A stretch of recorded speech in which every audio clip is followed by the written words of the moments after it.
2.0 என்ற அதிநவீன வசதி கொண்ட பான் அட்டை வழங்குவதற்கு மத்திய அமைச்சரவை ஒப்புதல் வழங்கியது. இதனை பெறுவது எப்படி? இதில் இடம்பெற்றுள்ள சிறப்பம்சங்கள் என்ன? இந்த தொகுப்பில் தெரிந்து கொள்ளலாம். இந்தியாவில் வருமான வரித்துறையால் வழங்கப்படும் முக்கிய அடையாள அட்டை பான் கார்டு. வருமான வரி செலுத்துவதற்கு மட்டுமின்றி வங்கிகளில் குறிப்பிட்ட அளவிற்கு மேல் பணம் எடுப்பதற்கு, பண பரிமாற்றத்திற்கு என நிதி சார்ந்த பல்வேறு விஷயங்களுக்கு பான் அட்டை அவசியம். ஒரு நபர் ஒரு பான் அட்டை மட்டுமே வைத்திருக்க முடியும் நிலையில் நவீன வசதிகளுடன் கூடிய பான் 2.0 அட்டை வழங்க மத்திய அமைச்சரவை ஒப்புதல் அளித்துள்ளது. டிஜிட்டல் இந்தியா திட்டத்தின் கீழ் பான் 2.0 அட்டை அறிமுகம் செய்யப்பட உள்ளதாக மத்திய அரசு அறிவித்துள்ளது. அதாவது புதிதாக அறிமுகம் செய்யப்பட்ட பான் அட்டையில் QR கோட் இடம்பெற்றிருக்கும் என்று கூறப்பட்டுள்ளது. தற்போது நடைமுறையில் உள்ள பான் அட்டையில் எண் மற்றும் எழுத்தில் 10 இலக்க அடையாள குறியீடு உள்ளது. இதனை QR கோடாக மாற்றுவதன் மூலம் வரி செலுத்துபவர்களுக்கு டிஜிட்டல் சேவை மேம்படுத்தப்படுவதுடன் வெளிப்படைத்தன்மை அதிகரிக்கும் என மத்திய அரசு கூறியுள்ளது. மேலும் எளிதாக அணுகி விரைவான சேவையை பெறுதல், உண்மைத்தன்மையின் ஒற்றை ஆதாரம் மற்றும் தரவுகளின் நிலைத்தன்மை, பாதுகாப்பு, செலவினம் குறைப்பு என பல்வேறு பயன்கள் இருப்பதாக மத்திய அரசு பட்டியலிட்டுள்ளது. இதனை செயல்படுத்துவதற்கு 1435 கோடி ரூபாய் செலவிடவும் மத்திய அமைச்சரவை ஒப்புதல் அளித்துள்ளது. பழைய பான் அட்டையை மேம்படுத்தி டிஜிட்டலாக நவீன பான் கார்டு பயனாளர்களுக்கு வழங்கப்படும் என்று மத்திய அமைச்சர் அஸ்வினி வைஷ்ணவ் தெரிவித்துள்ளார். एग्जिस्टिंग सिस्टम को पूरी तरह से अपग्रेड किया जाएगा. पूरा उसका जो डिजिटल बैकबोन है पीछे वो कंप्लीट नए तरीके से की जाएगी. एक यूनिफाइड पोर्टल रहेगा, कंप्लीट पेपरलेस, कंप्लीट ऑनलाइन रहेगा और इसमें बहुत फोकस दिया जाएगा ग्रीवेंस रिड्रेसल सिस्टम पर भी. எல்லாம் சரி, இந்த பான் அட்டையை பெறுவது எப்படி, இதற்கு எவ்வளவு செலவாகும் என்று சந்தேகத்திற்கு மத்திய அரசு விளக்கம் அளித்துள்ளது. இது முற்றிலும் இலவச சேவை. அதாவது எவ்வித கட்டணமும் வசூலிக்கப்படாமல் புதுப்பிக்கப்பட்ட பான் அட்டை பயனாளர்களுக்கு விநியோகம் செய்யப்படும் என்று கூறப்பட்டுள்ளது. பான் எண்ணும் மாறாததால் பொதுமக்கள் கவலையடைய தேவையில்லை. தற்பொழுது நாடு முழுவதும் 78 கோடி பான் கார்டுகள் பயன்பாட்டில் உள்ள நிலையில் அனைத்தையும் மத்திய அரசு புதுப்பிக்க உள்ளது.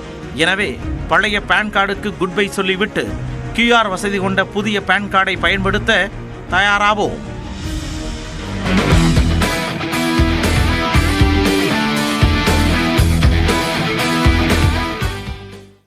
IPL ஏலத்தின் 2வது நாளில் இந்திய வேகப்பந்து வீச்சாளர் புவனேஸ்வர் குமார் அதிகபட்சமாக 10,75 லட்சம் ரூபாய்க்கு ஏலம் எடுக்கப்பட்டார். 13 வயது சிறுவன், சர்ச்சைக்குள்ளான வீரர்கள் என சுவாரஸ்யமாக நடந்த 2வது நாள் ஏலம் குறித்து விவரிக்கிறது இந்த செய்தி தொகுப்பு. 2025ஆம் ஆண்டு IPL தொடருக்கான மெகா ஏலம் சவுதி அரேபியாவில் உள்ள ஜட்டா நகரில் கடந்த ஞாயிற்றுக்கிழமை பிற்பகல் தொடங்கியது. முதல் நாளன்று நட்சத்திர வீரர்கள் பலர் அதிக விலைக்கு ஏலம் போயினர். குறிப்பாக ரிஷப் பந்தை லக்னோ சூப்பர் ஜெயிண்ட் அணி 27 கோடி ரூபாய்க்கு ஏலம் எடுத்தது. இதேபோன்று T20 போட்டிகளில் கேம் சேஞ்சர்களாக உள்ள வேகப்பந்து வீச்சாளர்களை அதிக விலை கொடுத்து வாங்கவும் அணி நிர்வாகத்தினர் ஆர்வம் காட்டினர். அதே போக்கு 2ஆம் நாளான நேற்றும் நீடித்தது. 2 முறை பர்பிள் கேப் வென்ற இந்திய வேகப்பந்து வீச்சாளர் புவனேஸ்வர் குமாரை ராயல் சேலஞ்சர்ஸ் பெங்களூர் அணி அதிகபட்சமாக 10,75 லட்சம் ரூபாய்க்கு ஏலம் எடுத்தது. அதேபோன்று CSK அணியில் விளையாடி வந்த இந்திய வேகப்பந்து வீச்சாளர் தீபக் சாகரை மும்பை இந்தியன்ஸ் அணி 9,25 லட்சம் ரூபாய்க்கு ஏலம் எடுத்தது. கடந்த சீசனில் 14 கோடி ரூபாய்க்கு சென்னை சூப்பர் கிங்ஸ் அணி வசம் சென்ற தீபக் சாகரின் மார்க்கெட் மதிப்பு இம்முறை சரிந்துள்ளது. இந்திய வீரர் முகேஷ்குமாரை ஏலத்தில் எடுக்க டெல்லி கேபிட்டல்ஸ் மற்றும் பஞ்சாப் கிங்ஸ் இடையே கடும் போட்டி நிலவியது. இறுதியில் RTM முறையில் முகேஷ்குமாரை 8 கோடி ரூபாய்க்கு டெல்லி கேபிட்டல்ஸ் அணி ஒப்பந்தம் செய்தது. இதேபோன்று ஆகாஷ் தீப்பும் 8 கோடி ரூபாய்க்கு லக்னோ வசம் சென்றார். அனைத்திற்கு மேலாக நேற்றைய ஏலத்தில் அனைவரையும் திரும்பி பார்க்க வைத்தவர் 13 வயதான பீகாரை சேர்ந்த வைபவ் சூரியவன்ஷி. கடந்த 2 மாதங்களுக்கு முன்பு சென்னையில் நடைபெற்ற 19 வயதிற்கு உட்பட்டோருக்கான போட்டியில் ஆஸ்திரேலியாவிற்கு எதிராக 58 பந்துகளில் சதமடித்த வைபவ் IPL அணிகளின் கவனத்தை ஈர்த்தார். இதன் விளைவாக 30 லட்சம் ரூபாய் அடிப்படை விலை கொண்ட 13 வயதான வைபவை ஏலத்தில் எடுக்க டெல்லி மற்றும் ராஜஸ்தான் இடையே கடும் போட்டி நிலவியது. இறுதியில் ராஜஸ்தான் அணி 1 கோடி ரூபாய்க்கு வைபவை ஏலத்தில் எடுத்தது. இதன் மூலம் IPL வரலாற்றில் மிக குறைந்த வயதில் அதிக விலைக்கு ஏலம் போன கோடீஸ்வர வீரர் என்ற பெருமையை வைபவ் பெற்றுள்ளார்.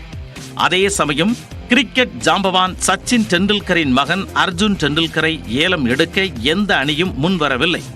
வேறு வழியின்றி மும்பை அணி அர்ஜுன் டெண்டுல்கரை அவரது அடிப்படை விலையான 30 லட்சம் ரூபாய்க்கு தக்க வைத்தது. இதேபோன்று சர்ப்ராஸ் கானின் தம்பி புஷீர் கானை பஞ்சாப் கிங்ஸ் அணி 30 லட்சம் ரூபாய்க்கு ஏலத்தில் எடுத்தது. இந்நிலையில் சென்னை சூப்பர் கிங்ஸ் அணியில் ஒரு தமிழ்நாடு வீரர் கூட இல்லை என்ற கவலை இனி தேவையில்லை. இம்முறை தமிழ்நாட்டைச் சேர்ந்த 4 வீரர்களை CSK ஏலத்தில் எடுத்துள்ளது. முதல் நாளில் அஸ்வின் மற்றும் விஜய் சங்கரை ஏலத்தில் எடுத்த சென்னை அணி 2ஆம் நாளான நேற்று குர்ஜப்னீத் சிங் மற்றும் ஆண்ட்ரே சித்தார்த்தை வாங்கியது. இதில் குர்ஜப்னீத் சிங்கிற்கு கடும் போட்டி நிலவிய நிலையில் 2 கோடியே 20 லட்சம் ரூபாய்க்கு CSK ஏலம் எடுத்தது.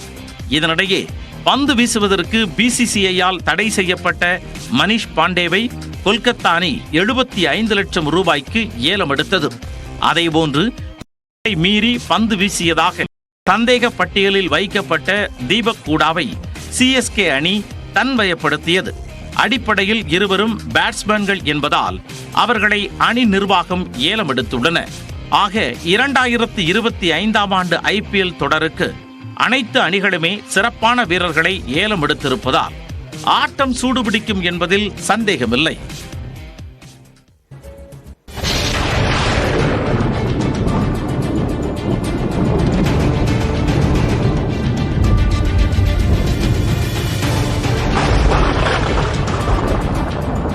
பத்து மணி வரைக்குமான மழை விவரங்கள் வெளியாக இருக்கின்றன. அதில் 9 மாவட்டங்களில் கடலூர், மயிலாடுதுறை, நாகை உள்ளிட்ட 9 மாவட்டங்களில் மிதமான மழை பெய்ய வாய்ப்புள்ளதாக வானிலை ஆய்வு மையம் எச்சரிக்கை விடுத்துள்ளது.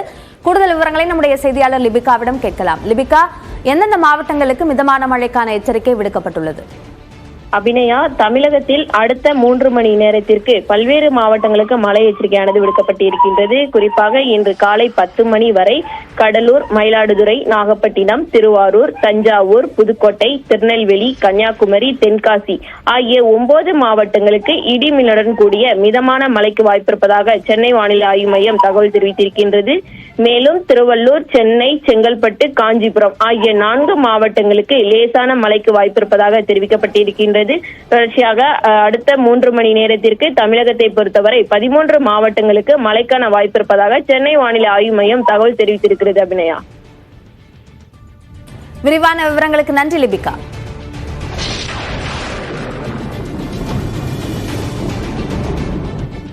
மயிலாடுதுறை, நாகப்பட்டினம், திருவாரூர் மாவட்டங்களில் இன்று அதி கனமழைக்கான ரெட் அலர்ட் விடுக்கப்பட்டுள்ளது.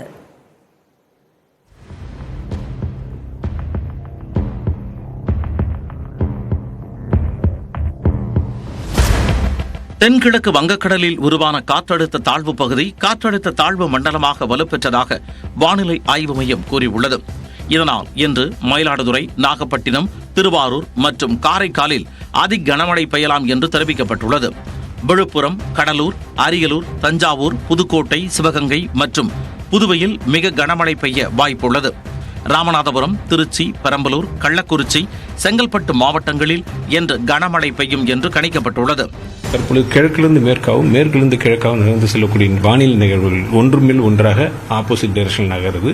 மேலும் வளிமண்டலத்தில் நடுப்பகுதியிலிருந்து நமக்கு இது வெஸ்டர்லி ட்ரஃப்னு சொல்லக்கூடிய மேற்கத்தி ட்ரஃபும் வரக்கூடிய சூழ்நிலை இருக்கிறது. இது மாதிரி அப்புறம் இலங்கைக்கு அருகில் வரும்போது நிலப்பகுதியோடு தொடர்பு சொல்லக்கூடிய நிலை இருக்குது. இந்த மாதிரி மல்டி ஃபேக்டர் இருக்கிறதுனால அது தொடர்ந்து கண்காணிச்சிட்டு இருக்கோம். அதில் மாற்றங்கள் நிகழும் பொழுது வலுப்பெறக்கூடும். அடுத்த நிலை என்னென்ன மாற்றங்கள் நிகழும் என்பது தெரிவிக்கப்படும்.